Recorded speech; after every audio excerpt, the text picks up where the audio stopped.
Following the start of World War II, as Nazi Germany invaded Eastern Europe, they began to round up people who were Jewish and began to move them into areas called ghettos. These ghettos would be areas of cities which would be sealed off from the rest of the city. This was the Nazis' way of putting all the Jewish people into one place where they could better be controlled and organized until they could decide what to do with them. People were told to pack a bag, pack whatever belongings they could carry, and to leave their homes immediately. People who did not comply were shot on spot. As you can see in the map, there were very few ghettos in Germany. Most ghettos existed outside of Germany in places like Poland and Russia.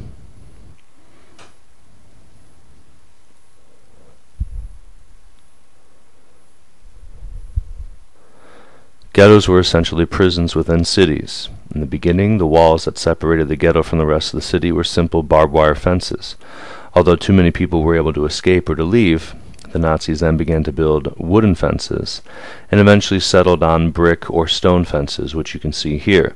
These walls, of course, were built by the Jews themselves, and in some instances they used bricks from their own buildings or their own businesses or their own churches to build the walls. These walls literally cut off the ghetto from the rest of the city and kept the Jews prisoners, unable to leave the ghetto when they wanted to. Identification was required at all times in the ghettos, either by wearing an armband displaying the Star of David, by carrying identification papers, which you see here, or by wearing a yellow Star of David sewn onto your coat, which you can see the gentleman wearing here. Failure to do this or to have your identification could potentially mean that you would be killed right there on the spot.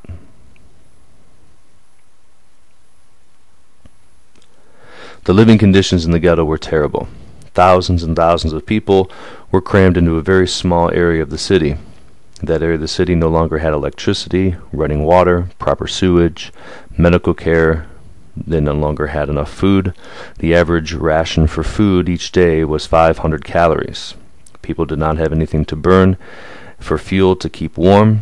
People literally began to starve to death. Disease began to spread, and people died right there in the streets with nowhere to bury the bodies. Conditions in the ghetto were awful and terrible, making life even more difficult.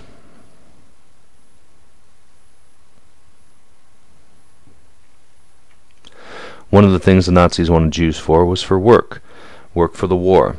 Jews were forced to work as slave laborers in factories, building machines and building anything that the Nazis needed for the war effort.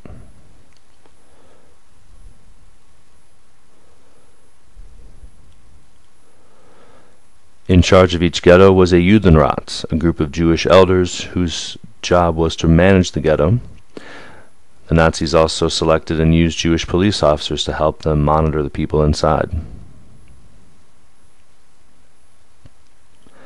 Nazi guards took pleasure in humiliating and degrading Jewish people within the ghetto.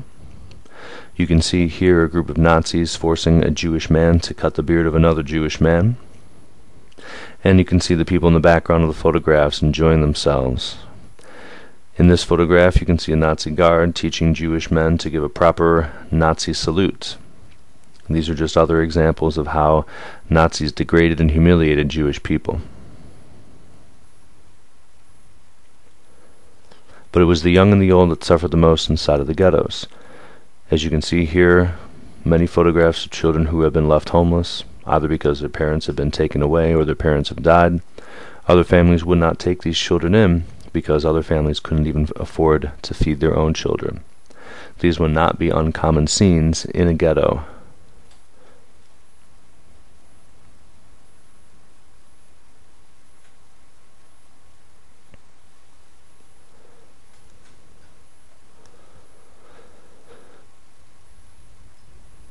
As the war went on and there were more and more Jews to be placed in the ghettos, the Nazis had to liquidate ghettos, meaning they would have to choose people to leave the ghetto so that they could bring more people in.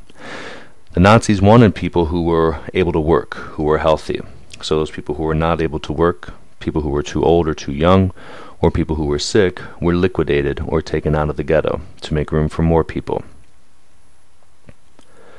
These people were taken to trains, and they were taken out of the ghetto, out into the country somewhere, where they would be dropped off at a concentration camp, or directly to a death camp.